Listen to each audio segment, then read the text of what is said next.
ഇനി നമ്മൾ പോകുന്നത് വിഖ്യാതമായിട്ടുള്ള ലൂവർ മ്യൂസിയത്തിലേക്കാണ്, പാരീസിൽ. അവിടെ വലിയ തോതിൽ ഒരു കവർച്ച, ഒരു ഹെയ്സ് നടന്നിട്ട് 3 മാസം പിന്നിട്ടു. ഈ 3 മാസം പിന്നിട്ടിട്ടും എന്തുകൊണ്ട് ഇപ്പോഴും ഒരു തുമ്പും കിട്ടുന്നില്ല അന്വേഷണ സംഘത്തിന്? നിരവധിയായിട്ടുള്ള അന്വേഷണം പുരോഗമിക്കുകയാണ്. അത്രമാത്രം വിലപിടിപ്പുള്ള വസ്ത്രങ്ങൾ, അത്രമാത്രം വിലപിടിപ്പുള്ള ആഭരണങ്ങളാണ് നഷ്ടമായത്. എവിടെ പോയി ഫ്രഞ്ച് പോലീസിന്റെ വൈഭവം?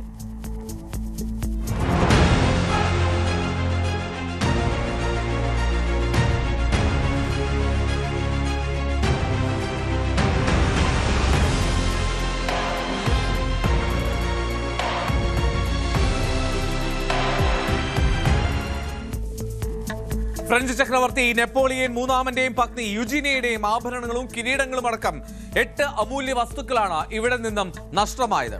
ഒക്ടോബർ 19-നായിരുന്നു ഈ ലൂവർ മ്യൂസിയത്തിൽ ഇത്രമാത്രം വലിയൊരു കവർച്ച. അവിടെ 2ാം നിലയിലെ ബാൽക്കണി വഴി അപ്പോളോ ഗാലറിയിൽ കടന്ന മോഷ്ടാക്കൾ ഏതാണ്ട് $10 കോടി മൂല്യം കണക്കാക്കുന്ന വസ്തുക്കളാണ് അടിച്ചുമാറ്റിയത്.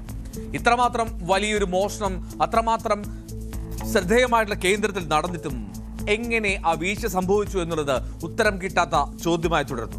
ഇതുവരെയും ഇത് കരിഞ്ചന്തയിൽ വിൽക്കില്ല എന്നുള്ളതാണ് നിഗമനം. കാരണം കരിഞ്ചന്തയിൽ വിൽക്കുക പ്രയാസകരമാണ്. ഡാർക്ക് വെബിൽ ഉൾപ്പെടെ അതിലെ നീക്കങ്ങൾ നടന്നാലും അത് അന്വേഷിച്ച് കണ്ടെത്താൻ കഴിയും. അത്രമാത്രം വലിയൊരു നിരീക്ഷണം നടക്കുന്നുണ്ട് അവിടെ. No respectable person, jeweler, dealer, auction house would touch these jewels. They are simply too hot to handle, which unfortunately leads us to believe that in order to hide the crime, the criminals will have to break them down. In this case, they really don't need to go in the dark web. They don't need to hide them once they're broken up, which is what we believe they're going to do. I mean, of course, it would be impossible to sell them as is, intact, in the open market. And there is a risk even in offering them for sale or for trade on the dark web, because there's a lot of people monitoring the dark web, including us and law enforcement, so you never know who you're dealing with. Right. Art Recovery International CEO and founder Chris Marinello ഈ പറയുന്നത് പ്രകാരമാണെങ്കിൽ എന്തൊക്കെയോ അമൂല്യ വസ്തുക്കൾ ശേഖരിച്ചു വെക്കുന്നതിൽ കൗതുകം കണ്ടെത്തുന്ന ആരോ ആണ് ഈ മോഷണത്തിന് പിന്നിൽ. ഇതുവരെ ഈ കേസിൽ അറസ്റ്റിലായത് 7 പേരാണ്. ഇതിൽ 2 പേർക്ക് വളരെ കൃത്യമായി ഇതിൽ നേരിട്ട് പങ്കുണ്ട് എന്ന് വ്യക്തമാക്കുന്ന ചില തെളിവുകൾ, അതിൽ DNA സാമ്പിൾ ഉൾപ്പെടെ പോലീസിന് ലഭിച്ചിട്ടുണ്ട്.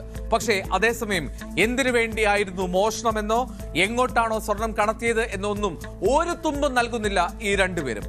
ഒരു കാര്യം ഉറപ്പാണ്, ഞാൻ നേരത്തെ സൂചിപ്പിച്ചു, ഡാർക്ക് വെബിൽ ഉൾപ്പെടെ നിരീക്ഷണം ശക്തമായി തുടരുന്നു.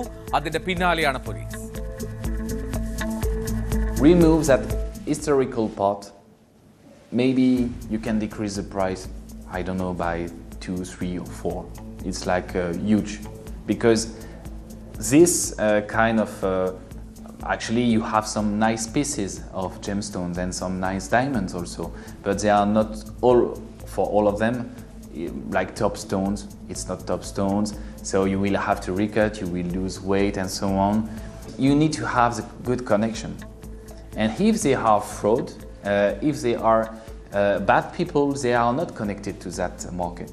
So it will be very, very difficult for them to sell, and because they probably have the knowledge for having a good price for this, for negotiating, because it's a very specific work. ഈ മ്യൂസിയത്തിലെ സുരക്ഷാ വീഴ്ചയാണ് പ്രധാന ചർച്ച. ഏതാണ്ട് 39% മുറികളിൽ മാത്രമേ CCTV ഉള്ളൂ എന്നുള്ളതാണ് പ്രധാനപ്പെട്ട കാര്യം. അതാണ് ഇത്തരത്തിലൊരു കവർച്ചയ്ക്കുള്ള സാഹചര്യം.